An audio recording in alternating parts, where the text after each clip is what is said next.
Espíritos Rebeldes, por Khalil Gibran. Tradução Edson Bini, Editora Mantra, Canal Le Conde. Caros ouvintes, caso gostem do que aqui é lido, por favor, adquiram o livro. E caso gostem do meu trabalho e queiram auxiliá-lo, isso é possível doando centavos ou qualquer quantia que seja, via Pix Apoia-se ou Vaquinha. Os links todos estão no descritivo. Há também o link para a lista de desejos da Amazon, através da qual é possível comprar livros que chegarão até mim, como fez esta pessoa que anonimamente nos presenteou este livro de Khalil Gibran. Muito obrigada a você que assim o fez. E também torne-se um membro aqui do canal. Tornando-se um membro, você também estará ajudando este canal a crescer, contribuindo para com esta comunidade de membros, sendo que há diversos valores possíveis, desde R$ 1,99 por mês, caso o meu trabalho valha R$ 1,99 por mês, até quantias maiores. Inclusive, tem a possibilidade de tornar-se um membro prosa, que dará acesso a vídeos meus falando sobre livros. Então, faça parte, auxiliem-me nesta empreitada. Eu também peço para que, por favor, curtam, compartilhem, comentem, inscrevam-se no canal, caso já não tenham feito, porque tudo isso também faz muita diferença em termos de engajamento. Obrigada a todos pela presença. Seguimos para a nossa segunda história, O Grito das Tumbas. O emir sentou-se de pernas cruzadas no banco do juiz, e em um outro e outro ao lado dele sentaram-se os sábios da nação, em cujos rostos se refletiam as páginas de livros e compêndios. Em torno do emir postavam-se soldados empunhando espadas e erguendo lanças. O povo permanecia diante dele. Alguns que ali se encontravam, turistas, apreciavam o espetáculo. Outros eram observadores ansiosos que aguardavam a sentença de um conterrâneo. Todos, porém, permaneciam com a cabeça baixa, a respiração contida e o olhar humilde, como se um olhar do emir constituísse uma força que instilasse medo e terror em seus corações e almas. Uma vez todos sentados e chegada a hora do julgamento, o emir levantou a mão e falou em voz alta: "Apresentem os criminosos um a um e me informem sobre seus delitos e crimes." A porta da prisão foi então aberta, e suas paredes negras expostas como a garganta de uma fera ao descerrar as mandíbulas para um bocejo. De todos os cantos irrompeu o som das correntes e algemas que emitiam um ruído semelhante ao de um chocalho a acompanhar os suspiros e gemidos dos prisioneiros. A multidão desviou o olhar e estendeu o pescoço como se fosse influenciar a lei naquele espetáculo de presas da morte emergindo das profundezas do túmulo. Após alguns momentos, 2 soldados saíram da prisão conduzindo um jovem com os braços amarrados. Seu rosto austero e as feições tensas revelavam um espírito forte e um coração valente. Colocaram-no diante da corte e em seguida recuaram. O emir observou durante 1 minuto e disse: "Qual é o crime deste homem que se apresenta perante nós com a cabeça erguida, como alguém que está num lugar onde se recebe honras, e não em um lugar em que se está nas garras da justiça?" Um membro do tribunal respondeu: "É um assassino que ontem atacou um dos oficiais do emir e o derrubou quando ele passava pelos povoados para o cumprimento da lei. Quando esse homem foi agarrado, a espada tingida de sangue ainda estava em sua mão." O emir exibiu uma expressão de indignação ao mover-se no seu assento elevado e seus olhos faiscaram de raiva. Em voz alta bradou: "Levem-no de volta à escuridão e façam seu corpo suportar o peso das correntes. Amanhã, ao romper da aurora, degolem-no com o fio de sua própria espada e lancem seu corpo num local ermo e remoto, para que os abutres e as feras furtivas que por ali rondam o despedacem completamente e os ventos carreguem o fedor de sua podridão às narinas de seus amigos e parentes." Imediatamente conduziram o jovem de volta à prisão, e a multidão o seguiu com seus olhares de compaixão e suspiros profundos, pois se tratava de um jovem na primavera da vida, atraente e de robusta compleição física. Os soldados reapareceram. Desta vez conduzindo do calabouço uma moça muito bela de aparência frágil. Seu rosto mostrava a palidez causada pela dor e infelicidade. Olhos banhados de lágrimas, cabeça baixa como se sob o peso de arrependimento e de remorso. O emir olhou para ela e indagou: "E o que fez esta mulher de aspecto doentio, que a nós se apresenta como a sombra ao lado da verdade?" Um dos soldados respondeu: "É uma adúltera. Seu senhor topou com ela uma noite e a encontrou nos braços do amante, de modo que a entregou à polícia após a fuga de seu companheiro." O emir a observou cuidadosamente, ao passo que ela olhava para o chão, envergonhada. Em seguida disse severamente: "Devolvam-na à escuridão do calabouço e a estendam num leito de espinhos. Talvez com isso ela se lembre do leito que compurcou com a sua vergonha. Deem-lhe de beber vinagre misturado com colocynto, para que possa saborear novamente o beijo proibido. E ao surgir da aurora, arrastem-na para fora nua.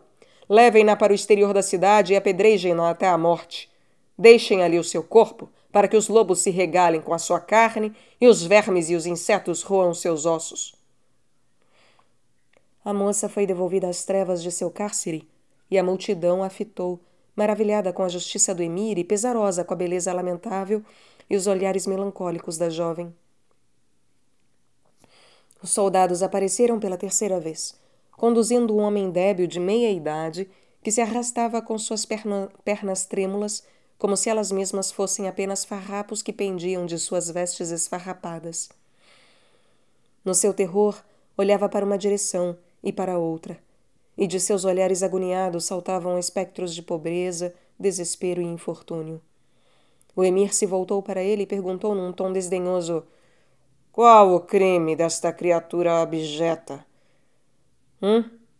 Que está de pé como um morto entre os vivos?" Um dos seus soldados respondeu: "É um ladrão, um salteador que entrou uma noite no mosteiro. Foi agarrado pelos piedosos monges e nas dobras de sua roupa descobriram um vaso sagrado do santuário." O emir o fitou com um olhar de um abutre faminto, na iminência de agarrar um pardal ferido, e bradou: "Ponham-no a ferros e joguem-no nos buracos escuros do cárcere. Ao romper da aurora, tirem-no da prisão e enforquem-no numa árvore alta usando uma corda de linho, deixando seu corpo suspenso para que oscile entre o céu e a terra. Que os elementos da natureza façam cair os seus dedos de ladrão como folhas de uma árvore, e que os ventos espalhem seus membros como poeira." E assim eles levaram o ladrão de volta à sua cela, enquanto as pessoas murmuravam entre si: Como esse pagão fraco ousa surrupiar os vasos sagrados do mosteiro? O emir desceu do assento de juiz e foi seguido pelos sábios e legisladores. Os soldados caminharam diante dele e atrás dele, e o povo que observava se dispersou. Não tardou para que o lugar ficasse vazio e silencioso, exceto pelos gritos lamentosos dos prisioneiros e os soluços e os suspiros desses pobres desgraçados que perpassavam como sombras pelas paredes. Eu estava lá durante todo este acontecimento. Ali permaneci como um espelho diante de formas que se moviam, pensando nas leis que os homens criam para seus semelhantes, ponderando sobre o que se passa por justiça junto ao povo, sondando os segredos da vida e o significado da existência. Assim fiz até que meus pensamentos se tornaram vagos e indistintos, como a luz do céu ao anoitecer por trás de uma névoa. Ao sair daquele lugar, disse para mim mesmo: as plantas sugam os elementos do solo, as ovelhas se alimentam das plantas e o lobo é predador das ovelhas. O unicórnio mata o lobo. O leão caça o unicórnio. E a morte, por sua vez, destrói o leão. Existe uma força mais poderosa do que a morte para forjar essa cadeia de crueldades com uma justiça duradoura? Existe um poder que encaminhará essas coisas odiosas para propósitos bons? Existe um poder que reunirá todos os elementos da vida em sua mão, fundindo-os em seguida e esboçando em si mesmo um sorriso, tal como o oceano colhe de volta para suas profundezas, com um som melodioso todos os rios? Existe um poder que faça o assassino e o assassinado, a adúltera e o seu amante, o assaltante e o assaltado, enfrentarem um tribunal superior ao tribunal do emir? No dia seguinte, saí dos limites da cidade e fui caminhar nos campos, onde a quietude mostrava ao espírito o que o espírito ocultara. E o ar com sua pureza destruía as sementes da miséria e do desespero nascidos das ruas estreitas e das moradias sombrias. Quando eu alcancei a beira do vale, contemplei bandos de águias, abutres e corvos se elevando ao espaço e descendo à terra. Seus guinchos, crocitos e bater de asas enchiam o ar. Avancei em busca da causa de tudo isso. Diante de mim avistei o cadáver de um homem pendendo de uma árvore alta. Em seguida contemplei o corpo nu de uma mulher sobre o solo, em meio às pedras de seu apedrejamento, e o corpo de um jovem endurecido com a terra empapada de sangue, sua cabeça decepada do corpo. Lá fiquei, subjugado pelo horror do espetáculo, cegado por um denso véu de negrume. Olhava, mas nada havia, salvo o espectro aterrador da morte pairando acima dos cadáveres ensanguentados.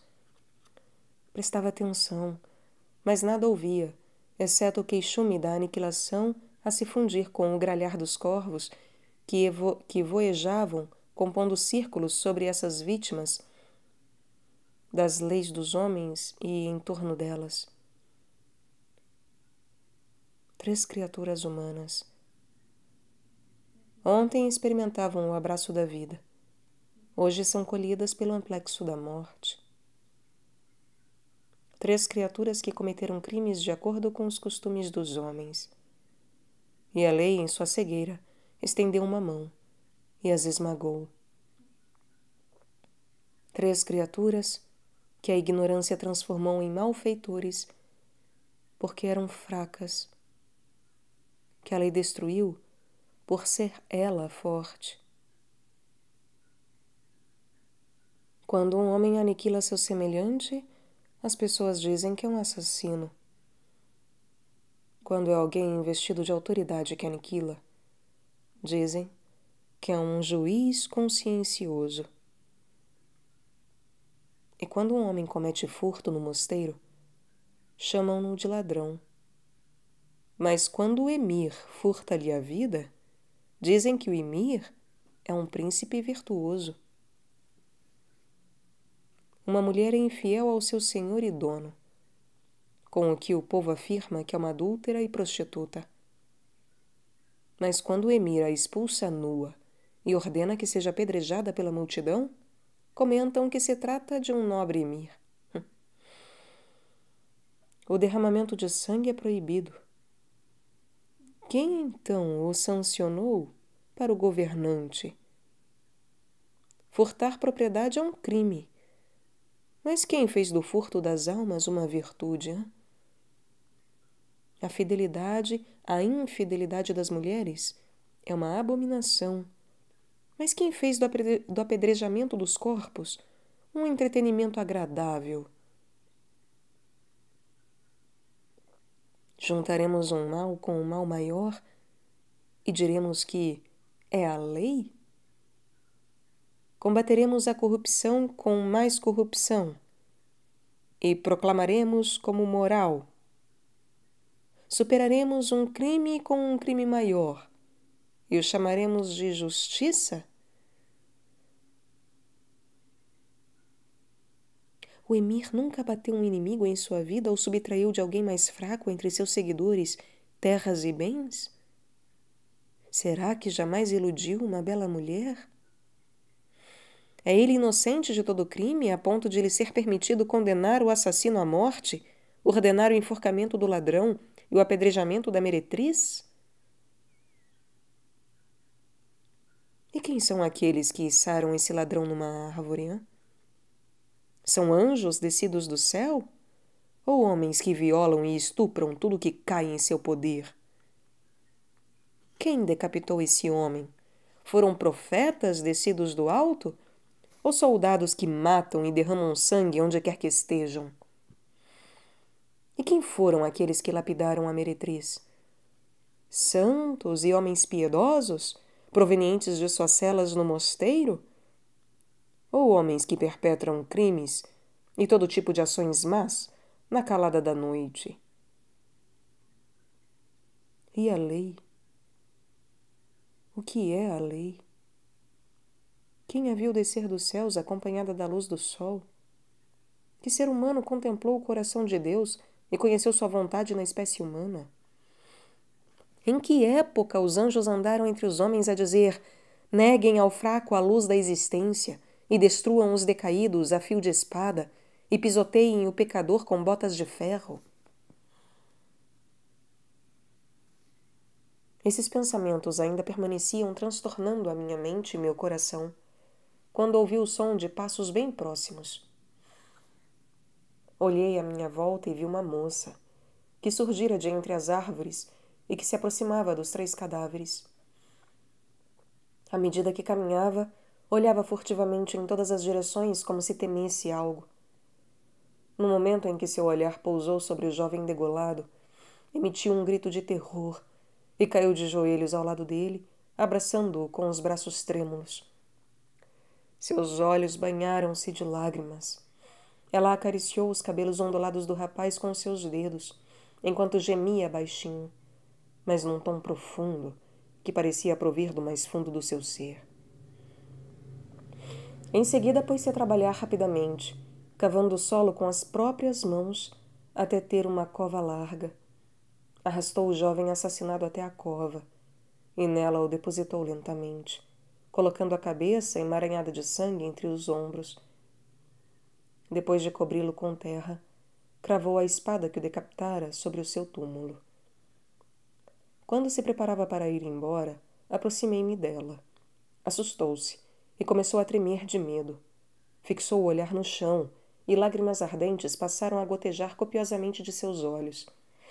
Então, a suspirar, ela disse: vá então, se quiser, e conte ao emir, pois seria melhor que eu morresse e seguisse aquele que me livrou da desonra do que abandonar o seu corpo para ser comido pelos abutres e pelas feras. Não tenha medo de mim, respondi, pois eu me enlutei com o destino deste jovem antes de você. Conte-me como ele a salvou da desonra. Um oficial do emir visitou o nosso campo para avaliar o imposto e coletar o tributo. Ao ver-me, olhou-me com olhar aprovador, o que me amedrontou. fixou um valor exorbitante de imposto a ser cobrado do campo de meu pai, um imposto tão alto que nenhum homem rico poderia pagá-lo. Então me agarrou e me levou à força para o palácio do emir no lugar do ouro. Implorei-lhe em pranto para que se apiedasse de mim, mas ele não deu atenção. Supliquei-lhe, alegando a idade do meu pai, mas ele não mostrou nenhuma misericórdia. Gritei por socorro, dirigindo-me aos homens do povoado, e este jovem, meu noivo, veio em minha ajuda e salvou-me. O oficial furioso estava prestes a abatê-lo, mas o jovem antecipou-se a ele e, empunhando uma velha espada dependurada na parede de sua casa, matou o oficial.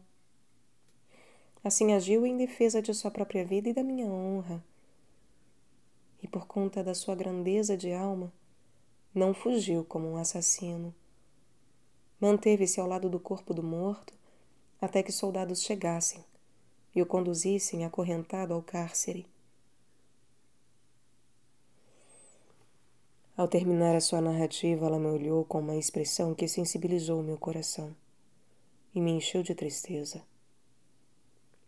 Em seguida, subitamente virou-se e correu, distanciando-se de mim. As cadências aflitivas de sua voz continuavam a encrespar e perturbar a atmosfera. Depois de algum tempo, ergui a cabeça e avistei um rapaz que se aproximava, o rosto parcialmente coberto por seu manto. Dirigiu-se ao cadáver da mulher adúltera e junto a ele tirou seu manto e com ele cobriu o corpo nu. Logo depois se abaixou e se pôs a cavar o solo com uma adaga. A seguir moveu o corpo gentilmente, depositou-o na cova, cobrindo-o de terra e molhando cada torrão de terra com suas lágrimas. Encerrada a sua tarefa, colheu algumas flores que cresciam naquele lugar e as colocou sobre o túmulo. Quando estava para partir, eu o detive e perguntei: o que era esta mulher decaída para você, a ponto de ousar se opor à vontade do emir e arriscar a vida para proteger o corpo lapidado dela contra as aves de rapina? Ele me olhou com os olhos vermelhos, por força do pranto e da insônia, olhos que expressavam profunda angústia e tristeza, e numa voz entrecortada pelos soluços ele disse: eu sou aquele desgraçado por causa de quem esta mulher foi apedrejada. Havíamos nos amado desde a infância, quando brincávamos juntos entre as casas. Crescemos, e conosco cresceu também o amor, que se desenvolveu até converter-se num poderoso amo a quem servíamos com nossos corações. Nossas almas, no seu íntimo, se conservavam reverenciando esse amor, e ele nos envolvia. Um dia, quando eu me encontrava longe da cidade, o pai dessa moça a uniu à força a um homem que ela detestava. Retornei e, quando soube disso, meus dias se transformaram numa noite interminável e a minha vida se converteu numa morte longa e amarga. Lutei contra meu amor e combati o desejo de meu coração, até que eles acabaram por dominar-me e me conduziram como aquele que vê conduz o destituído de visão. Fui secretamente até a minha amada um dia. Meu maior desejo era apenas contemplar a luz dos olhos dela, sabe, e ouvir a música de sua voz. Encontrei-a sozinha, lamentando-se por sua sorte e deplorando os seus dias. Ficamos sentados juntos. O nosso discurso era o silêncio. E quem nos fazia companhia era a pureza. Mal decorrera 1 hora e seu marido entrou no aposento. Quando me viu, foi dominado por sua baixeza. Agarrou o delgado pescoço dela com as suas mãos rudes e gritou muito alto: venham vocês todos e vejam esta prostituta com seu amante. Os vizinhos vieram correndo. E em seguida soldados, que perguntavam o que havia acontecido. O homem a entregou a eles e eles a levaram embora. Seus cabelos soltos e as roupas rasgadas. Quanto a mim, ninguém me causou dano ou me feriu, pois a lei cega e a tradição corrupta punem a mulher decaída, mas são tolerantes com o homem.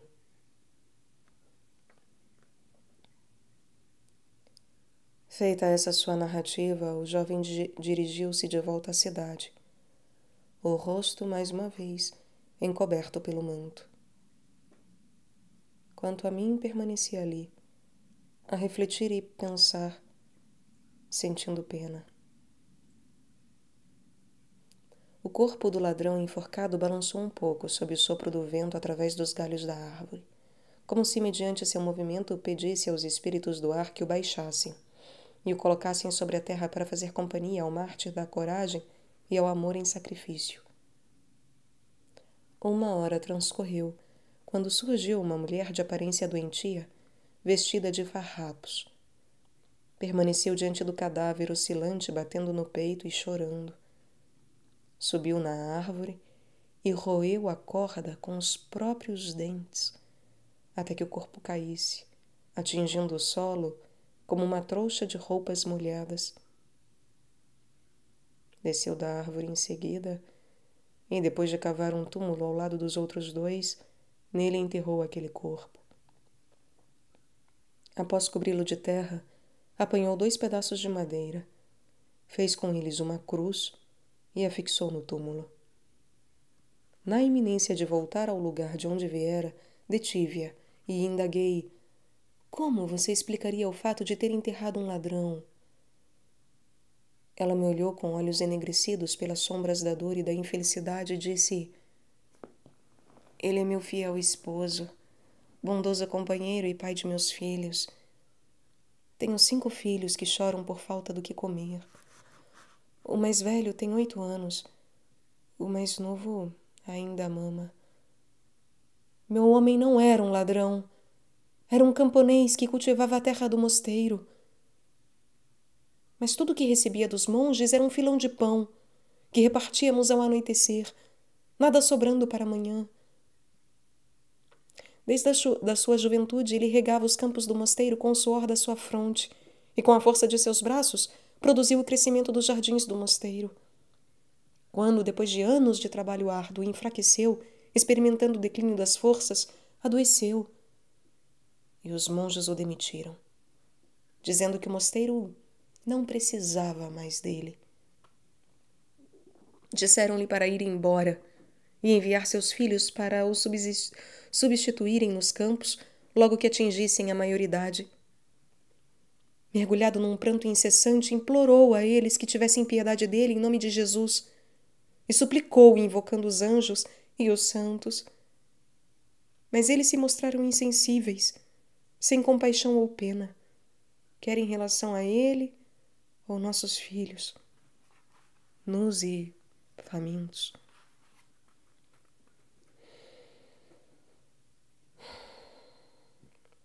Meu marido foi à cidade à procura de emprego, mas retornou com as mãos vazias, porque os moradores das mansões só empregam jovens fortes. Finalmente ele sentou à beira da rua como um pedinte. Porém as pessoas se negaram a lhe dar esmolas, dizendo: não há caridade para preguiçosos e ociosos. E passaram ao lado dele indiferentes. Numa noite, a pobreza nos encurralou a tal ponto que nossas crianças jaziam prostradas pela fome, enquanto o bebê sugava meus seios, mas não havia mais leite. Uma transformação aconteceu com meu marido. Saiu, oculto pela escuridão da noite, e entrou num armazém subterrâneo do mosteiro, onde os monges guardavam o produto das colheitas dos campos e aquele dos vinhedos. Quando estava para retornar a nós trazendo um cesto de farinha, os monges acordaram e o agarraram antes que pudesse sequer dar alguns passos. Golpearam-no e o cobriram de insultos. Ao amanhecer, entregaram-no aos soldados, dizendo: olhem este ladrão que veio saquear o mosteiro, despojando-o de seus vasos de ouro. Então o conduziram à prisão e depois ao cadafalso, para que enchesse no estômago dos abutres, para que enchesse os estômagos dos abutres, porque tinha tentado encher os estômagos de filhos que morriam de fome com os grãos que seu próprio suor havia juntado quando servia ao mosteiro. Tendo ela também feito sua narrativa, aquela mulher infeliz seguiu seu caminho, e de suas palavras entrecortadas, formas sombrias de aflição se ergueram e rodopiaram em espirais, como colunas de fumaça ao vento. Permaneci no meio dos 3 túmulos, semelhante a um pranteador estupidificado e emudecido pela tristeza, que tinha apenas lágrimas para expressar o que sentia no seu âmago. Procurava pensar e refletir, mas meu espírito se rebelava, pois o espírito é uma flor que oculta suas pétalas da escuridão e não concede sua fragrância às sombras da noite.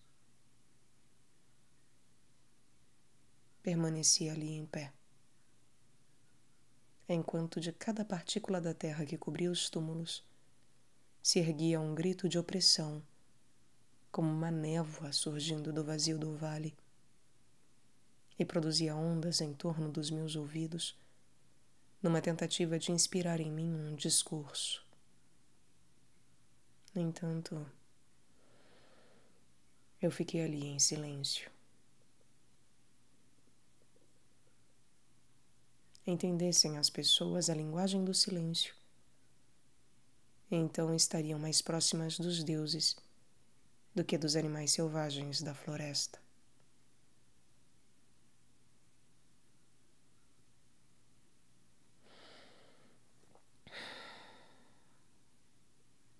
Continuei ali e suspirei. E pudessem os ardores dos meus suspiros tocar as árvores daquele campo, elas se poriam em movimento, abandonariam aquele lugar e marchariam em batalhões para, com seus galhos, travar guerra com o emir e seus soldados e, com seus troncos, derrubar as paredes do mosteiro sobre as cabeças daqueles que ali se achavam.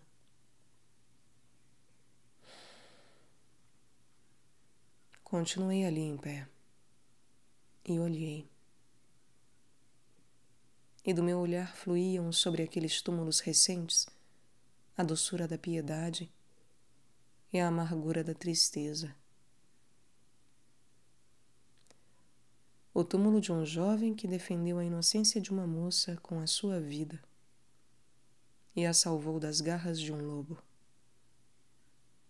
Decapitaram-no como recompensa da sua coragem.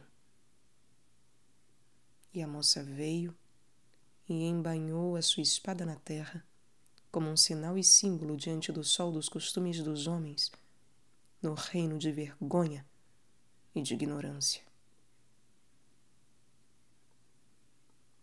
E havia aquele outro túmulo, o de uma moça cujo ser o amor tocara antes que o desejo sexual violasse o seu corpo. Lapidaram-na porque o coração dela foi fiel, inclusive até a morte. Seu amante depositou sobre o seu corpo imóvel uma coroa de flores do campo, que relatavam, à medida que murchavam e pereciam, a sorte daquelas almas santificadas pelo amor, em meio a um povo tornado cego pela impureza e emudecido pela ignorância. E acolá o túmulo de um pobre desgraçado cujos braços foram quebrados pelos campos do mosteiro. Foi expulso pelos monges que o substituíram por outros. Ele havia procurado pão para seus filhos por meio do trabalho, mas não encontrara. Pediu esse pão como esmola. Ninguém o deu. Quando, impulsionado pelo desespero, buscou uma retribuição pelo seu suor e sua fadiga, agarraram-no e o destruíram. Veio a sua viúva e instalou sobre ele uma cruz para conclamar na quietude da noite as estrelas celestiais para prestarem testemunho sobre a tirania dos monges que transformaram os ensinamentos do Nazareno em espadas que degolam e que cortam com um gume afiado os corpos dos fracos e dos humildes.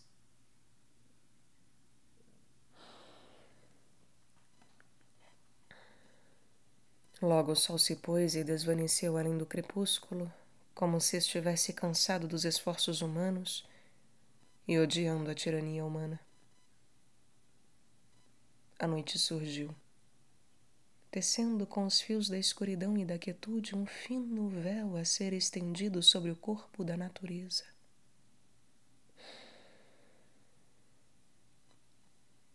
Ergui o olhar rumo às alturas e estendi as mãos para os túmulos com seus sinais e símbolos e bradei: esta, portanto, é tua espada, ó coragem, e está embanhada na terra. E aquelas são tuas flores, ó amor, murchadas pelo ardor. E aquela é tua cruz, Jesus de Nazaré. E o negrume da noite a cobre.